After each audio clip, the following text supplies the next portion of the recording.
From the News Channel 5 Network, this is Inside Politics. Hello, everyone. I'm News Channel 5's political analyst, Pat Nolan. Welcome to Inside Politics. Our guest today is Nashville's new mayor, David Briley. Mr. Mayor, thank you for joining us. Appreciate you coming down and spending the time. My pleasure. You've been mayor a little less than 2 weeks, maybe 10 days to 2 weeks. You feel like you've been drinking out of multiple fire hoses at full speed the entire time? It's been a whirlwind for sure, but there's a lot of great employees in Metro government, and they've helped me move forward and understand, and it's been a good few days. You stayed out of the investigations that led to the resignation of your predecessor, Mayor Barry. Did it ever occur to you during that process? I know you tried to stay away from it. Did it ever occur to you that it was pretty likely that you were going to have to assume that role? Well, I can't say likely, but I knew that it was a growing probability. Yeah.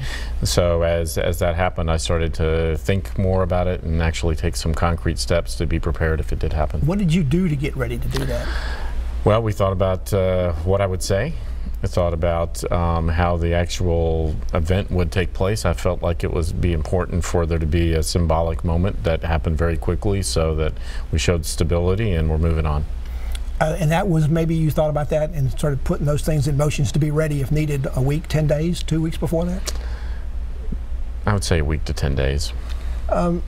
On the day it actually happened, you got the call from Mayor Barry that she was going to step down. Is that how you learned you were going to become mayor, or was it another process? That is how it happened. That day I took my car in to repair. It didn't start out as a very good day for you. It did not, but I've taken this car in a few times, and I've gotten used to taking the bus in from there to my office. So as I was riding the bus in, I started to get some texts that made it pretty clear it was going to happen.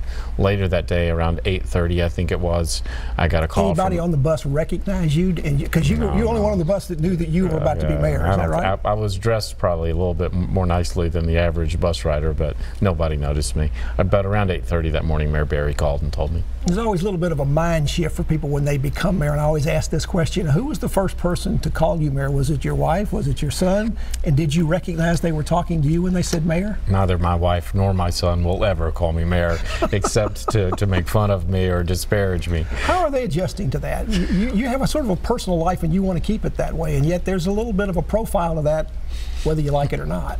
Well, we're trying to keep the typical day that we previously had. I'm still driving my son to school, drove him there this morning, parked my car at the courthouse, and then start to work with the detail and the staff. There are a lot more commitments during the day, but we're still trying to keep evenings pretty normal so I can get home and have dinner with my family. A lot of focus on mayoral security as a part of this recent scandal and investigation. You were going to talk, I think, to Chief Anderson about this. He was the one in a lot of ways that said we need to have full-time 24-hour-a-day security for a mayor. Have you worked out some kind of compromise about this so it fits into your lifestyle? Well, I met with the mayor, I met with the chief. I'm the mayor now. I met with the chief yesterday. I'm still getting used to it too, Pat. I met with the chief yesterday, and we talked about a lot of things, including the detail. And I think for now, he's going to leave it up to me to make sure I'm working with the detail and have adequate protection. But we had a trip planned out of town for spring break today, leaving today, and consistent with trying to keep my family life in order, I'm going to go for part of the trip this weekend, and the detail will be staying here, of course. You are Metro's first legacy mayor. Your grandfather, Beverly Briley, was the first chief executive of the combined consolidated city-county government in 1963 to 1975. When you were preparing for all this, how often did he come to your mind? Did you think much about him? I know you're using his desk. I'm using his desk. Both as county executive and county mayor, and when he was mayor. Well, I mean, I've been thinking about him a bit even before all this happened, just because the transit initiative I consider to be comparable to the consolidation. It's a big step. It requires a lot of community support, and it's a difficult decision. So, and it requires some sacrifice from everybody, but just like the consolidation did. So I've been thinking about about him in that context. You didn't find any secret notes or any papers or anything in his desk that would have been helpful to you? No, I didn't, and I wouldn't tell you if I did, Pat. Well, you knew of my grandfather, right? I did. I knew your grandfather. I covered your grandfather. That's how old I am. But you mentioned the transit plan. You have said that's going to be your top priority. Are you concerned if you do that, particularly since you have to run to continue in office through the rest of the mayor's term? That election will be either in May or August. We're not quite sure yet. It looks like August, but could be May. Right. Are you concerned about making yourself the focus of that, where it becomes a referendum on you while you're also trying to run yourself for office? Well, I say two things about that. One, my primary objective, my primary responsibility is to govern. It's not to get elected. And so governing the city right now requires that somebody push us forward to make the investments we need to make in transportation and transit so that we can grow as a productive city.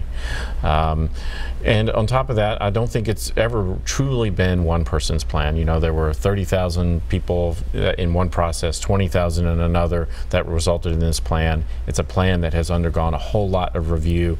It is based on best case studies from other cities. Experts have looked at it. It's a good plan. It's ultimately the community's plan. I'm just going to push to make sure that everybody has a chance to learn about it, to make sure everybody is informed, and that everybody goes to vote. Your role will be as the main cheerleader, as the Mayor Berry was going to do until the scandal came along, and I think she stepped back a little bit. Will you be doing that? Will you be doing TV spots? How will you be involved in the campaign? I don't anticipate being in any TV spots, but I do anticipate pushing hard. In every meeting I can go to, I meet with the transit team to offer suggestions and advice as they proceed, but it's ultimately the city's plan. It's not mine. You're not as concerned about some of the criticisms of the plan, that it will give us the largest or one of the highest sales tax rates in the country, that we're building what could be a problematic tunnel under a good bit of downtown. Would you have drawn the plan this way, or you think it's good enough at least to get a good start? Well, I mean, I'm going to repeat what I said before. I mean, it's a community plan. I'm sure I would have drawn it differently, but that's really not the point. The point is that the community came together and came up with this plan, and it is the best plan that we have before us. It's the only option we have before us right now. So I believe we need to do something, and I believe this plan is well researched. It is a plan that will work, and I'm committed to making sure it does. Nashville's new mayor, David Briley, is our guest on Inside Politics. Back to continue our conversation with the new mayor after this break.